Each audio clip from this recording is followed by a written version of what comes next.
Hello, and welcome to the People's edition of the Forbes podcast with your host, me, Joe Monk. As an aspiring lawyer, my aim is to speak with partners and significant people within the firm, break down barriers and gain an insight into what makes them tick. So Nicola, welcome to the podcast, the first collaboration between Insurance and the People's edition. Hi Joe, thanks very much for having me. I know the first crossover one, this is very exciting. I'm a bit nervous as well, first one on my own as well. Oh, don't worry, I'll be gentle with you, don't worry. So if we just go back to the beginnings and now you started out, I've heard you from the Nottingham area. I am, well, yes, that's true, yeah. A big Notts County fan. Notts County, the oldest football club. Exactly, and now back in the league, so happy days. Yeah, they're doing well. Well, looking back to your early beginnings, obviously starting out, did you always think you were going to be doing law? Was that sort of an aspiration for you? Well, it's quite an interesting one because I do tell this story quite a lot and it does just tend to make people laugh. But you're quite right. I grew up in Nottingham. I went through the comprehensive school system, played loads of sport at school, really enjoyed it, really enjoyed English and history as subjects and really enjoyed kind of reading and investigating and things like that. And I did have a massive love for, a drama on ITV at 9 o'clock, the crime-related ones. So I went through school thinking either I'm going to be in the police, like absolutely busting all these criminals, or I'm going to be some sort of criminal barrister. And obviously, as you get up through school, I was thinking, right, seriously, at A-level point, need to see what I'm going to do. And I didn't really have a clue then. I just picked the A-levels that I really liked and was interested in. So English, Lit and History, and I think I did religious studies as well.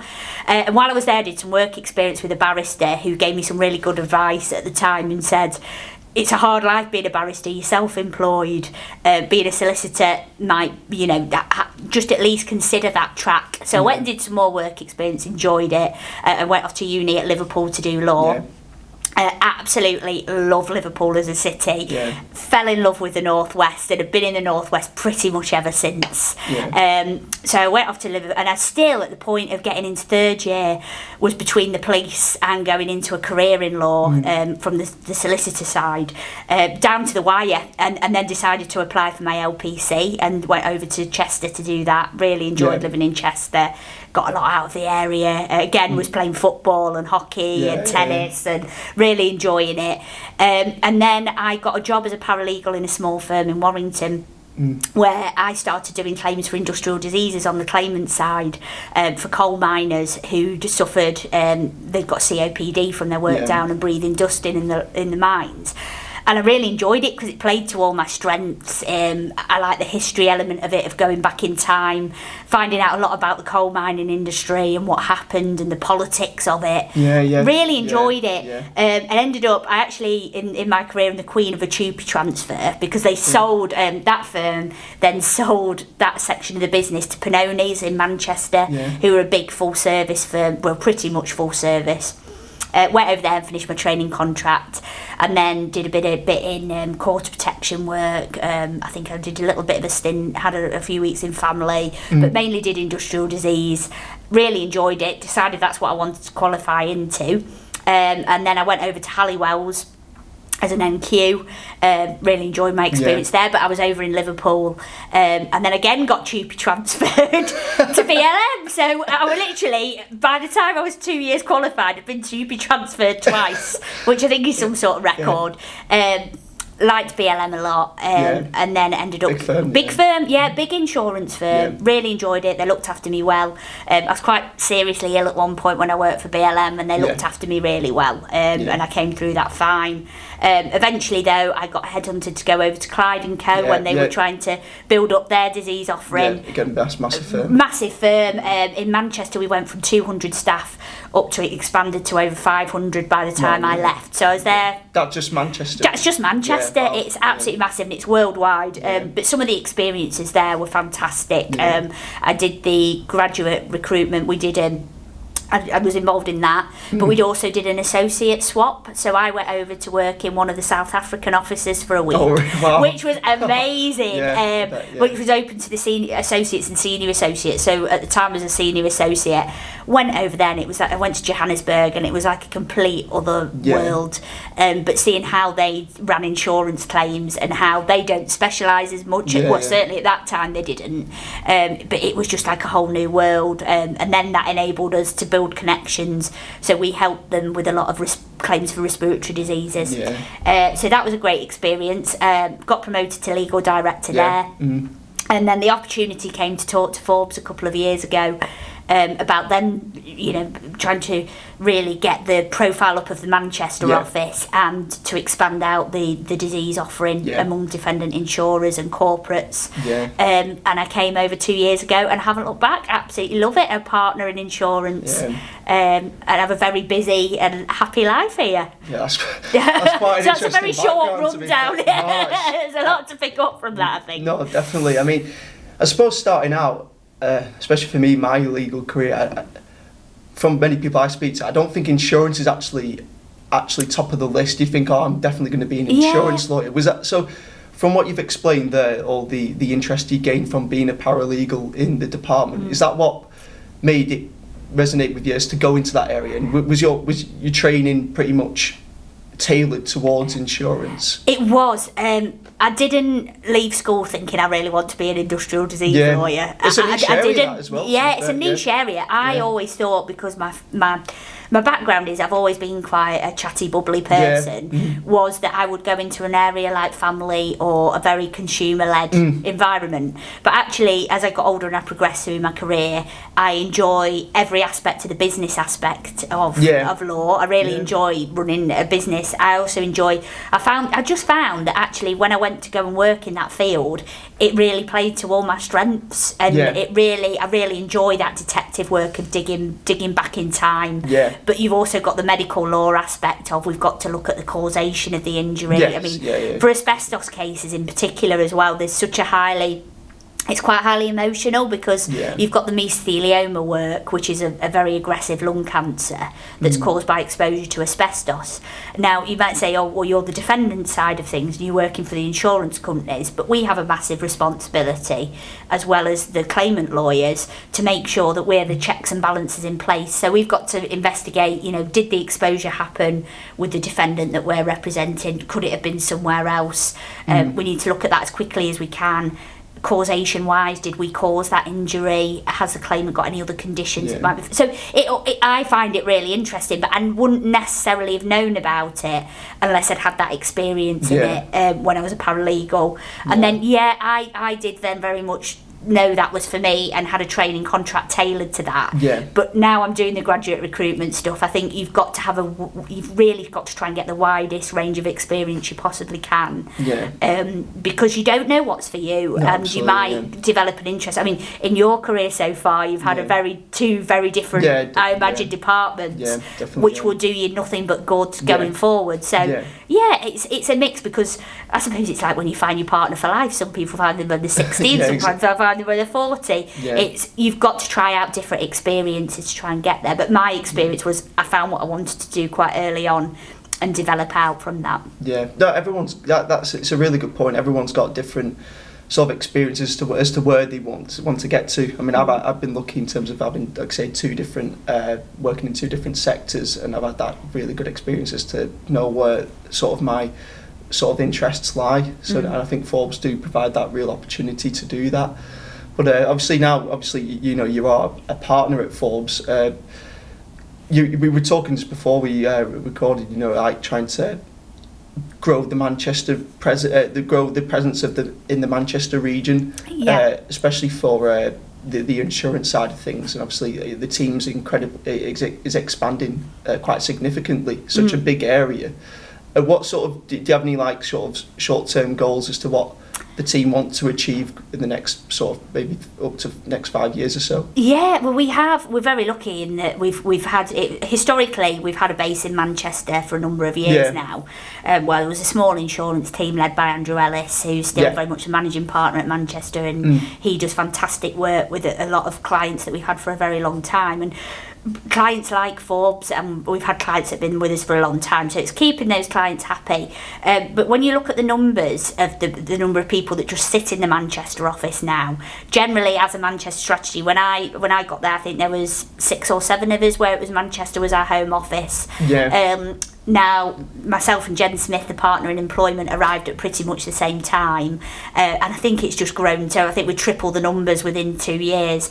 So the plans and the objectives are that we very much want to keep the clients we've got happy and extend the work that we're doing for them, but also that we do want to reach out into the Manchester area, recruit more people into Manchester, as well as keeping that we've got a client base across the piece in Lancashire and Leeds as well. Of course. So the objectives are there, and I think we're expanding just naturally at the moment, but we're working very hard to put in place that we've got the facilities and the staff to take in more resources. No, absolutely. And obviously, as you alluded to earlier, you know, you're on the graduate recruitment panel as well. I am, so yes. How have you found that, like, the last couple of years? I absolutely love it. It's such a privilege to be able to do, Joe, and you know you came through it this summer.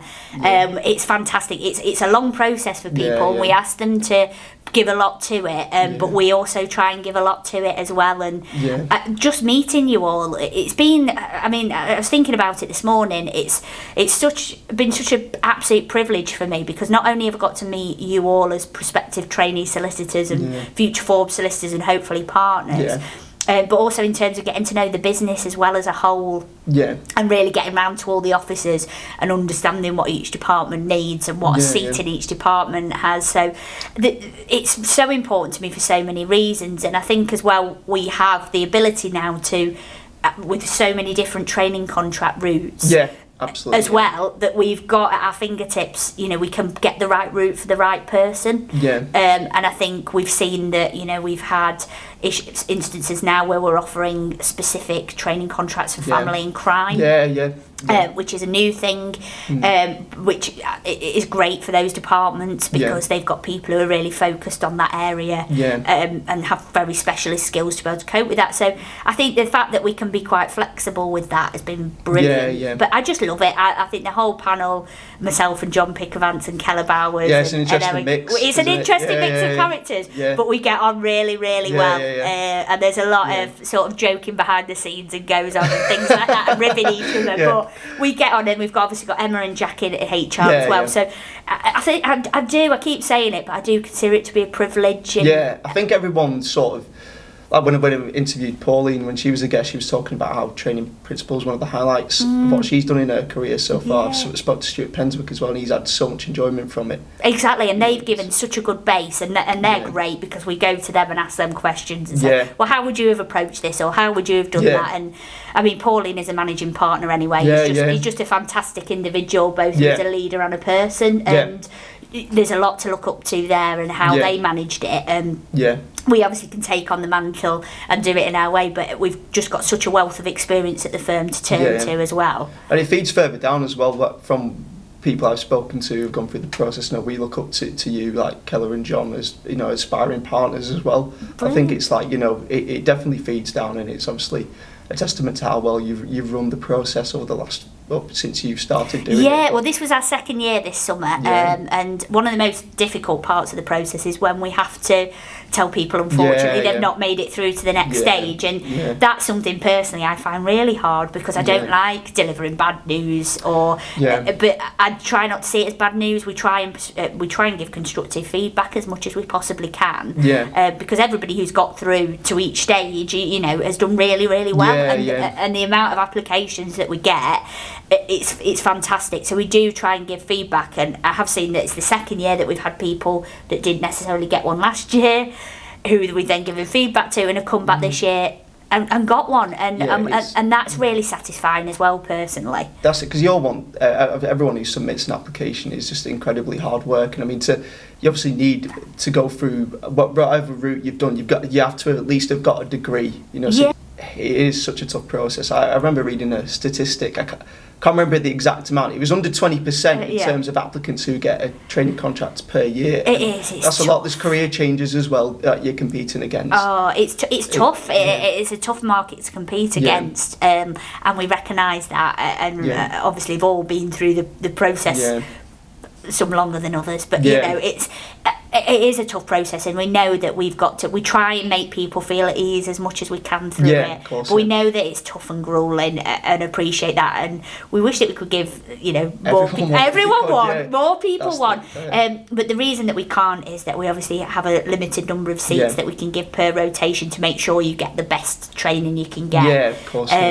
But it's not. I mean, the thing that I like about graduate recruitment here as well is it's not a one-size-fits-all. We are looking for a Forbes person, but a Forbes person isn't necessarily all going to be a cardboard cutout of each other. No, definitely. We really encourage people to really, and I think this kind of crossover with the work with the EDIB committee doing. We want you to come and be your authentic self. So when people are interviewing, we genuinely want to have a really interesting conversation with you. I mean, I know in your first interview we picked up a lot about your running and, and stuff like that. But generally, you know, we've had people who are really interested in podcasts or reading or anything. We want to see that passion in people and what really makes people tick. Definitely.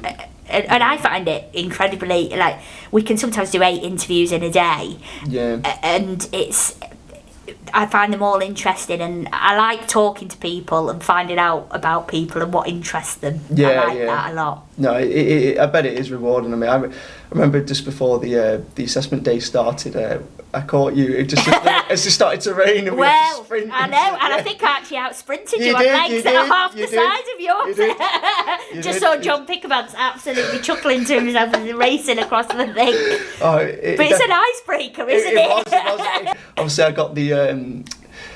One of the tasks was that we had to pick a piece of paper out of a hat and look at what topic it was. And I get Olympic sports. It's unbelievable. Like, completely random. But things like that with the assessment day, which we're always trying to tweak it as well to make sure that it fits and it's always fresh. Because it takes a lot of work. There's a lot of behind the scenes work with all of it, and Emma and Jack in HR do the most fantastic job with getting everything sorted and getting everybody into the right place that they need to be. And, you know, Emma making sure we were fed in that John got his pork pie at regular intervals. Otherwise, he just gets hangry and the whole thing. But it's there's a lot of work goes into it. And the assessment centre, the lovely thing about it was that all the people who were internal candidates really took the external candidates under their wing and chatted to them, and it was like one big group by the end of the day. And in that, we knew that we made the right decisions with putting people through. And I think for any aspiring applicants and candidates who are listening, it wasn't as daunting as what it's made out to be. No. Like the assessment centre, it was very, very accommodating. I think everyone was, you know, welcoming. It wasn't, there wasn't any intimidation or anything like that. It was a long day. It took a couple of weeks to recover. Yeah, it's a long day. But it's because you put everything into it. Of course it is, because it's your massive opportunity to shine, and you've got to do that. But how we've tried to tailor it is that different bits of the assessment day would kind of reflect different people's strengths. Yeah, exactly. And we can get a whole view then of the candidate. Yeah, absolutely. Yeah. And then obviously we leading on to that, you're also part of, like you say, the Equality, Diversity, Inclusion Committee. I'm belonging. I'm belonging EDIB committee. I sometimes freeze and think it's 4 letters, it's 4 letters. EDIB. So how did that come about? And obviously, you know, from what I've seen, you're incredibly passionate about that. And what you said at the staff conference as well was really powerful in terms of being your authentic self. I am, because I think that's really important. I think, you know, it's not always a given at firms, as I said at the staff conference, that you can come to work and be your authentic self, no matter, you know, I've said it before, who you love, what your race is, what your religion is, if you're part of the neurodiverse community. there's so many different examples of how we're all different, but we can all join together in our strengths. So EDIB came about, it's been coming about for a long time, in that we've been trying to get one together, and there's been lots of circumstances come together that actually we've now got the committee and it's up and running, but there does take a lot of work behind the scenes, which again HR have facilitated and done a fantastic job, perhaps over a year before even the EDIB committee came around. So it's been up and running about 6 months now. We're inundated with members, and more people wanted to join, which is absolutely fantastic. And we've tried to have a real cross section of people represented. So we've got 3 co-chairs. I'm one of them. Adam Bromley, who's a partner in commercial property, is one, and also Corrie over at Family. So we've got a real. We all take it in turns to host or chair the meetings, and it's fantastic. I think the education pieces that going out on the men's health is particularly powerful. We had the pride parties, which was so much fun. They were really good fun, but also had an important message behind them. Definitely, but things like, we're just trying to play it a little bit outside the box as well, in terms of, like, we had a pride party playlist. Got everybody to. So your emails about got everybody to pick a song and do that. So we want people to feel involved, and they generally really, really do. And we had the Eid fast as well. I was. Were you a part of that? Yeah, that was. We had it in here actually. I think it was 7:48 p.m. I still remember. Starving? I had my first. I think 4:15 in the morning. I had like so much for breakfast just to last me through the day, but. Because a lot of my friends here are Muslims, and they obviously have to adhere to it. I just can't believe they do it every day. It just makes me more inspired from what they do, and the commitment to doing it. Like they enjoy it and they embrace it. It's so incredible. I ask a lot of questions about it because I'm just so intrigued. And I think that's the really lovely thing that people are really asking questions. So it was Rosh Hashanah, the Jewish festival. So last weekend, the document, and there was a newsletter piece about that, and we had recipes in it, and then actually we've got a couple of people who identify with the Jewish community in our office and asking more questions about it, and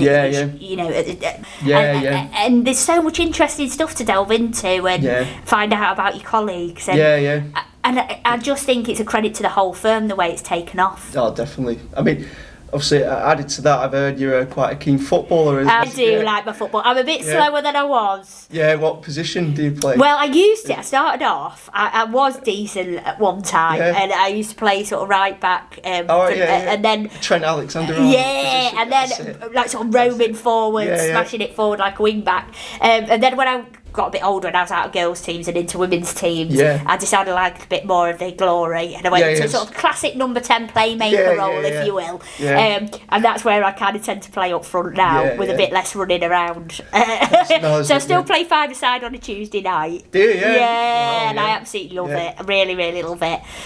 I remember you were saying on the podcast you did with Tim, you were watching the England women's semi-final. They've done so well, haven't they? The profile of the game, I mean, compared to when I was growing up, and playing, it's just, the Lionesses are incredible. They're such a massive kind of I mean, even to look forward to. Not even like 5 years ago, I don't think many people were engaged with women's football as much, and it's not fair, is it? There's obviously so much disparity in pay and like raising the profile of the game, and I don't think it's not going to happen for some time, is it? Where there's going to be a level playing field, but they're definitely going that way, and they're showing the men how to do it as well. They are. More success. And I think it's more of a family orientated sport as well. If you go to a women's match, there's a lot less of the swearing and all of that kind of thing. So it is good. But if you look back and think, well, historically, during the Second World War, the First World War, the women were professional because the men were all away at war. And the women's game was actually professional then. And then what happened was, all the men came back, and then it got completely banned for years. So it's going from a standing start again. But it really is coming all the way round.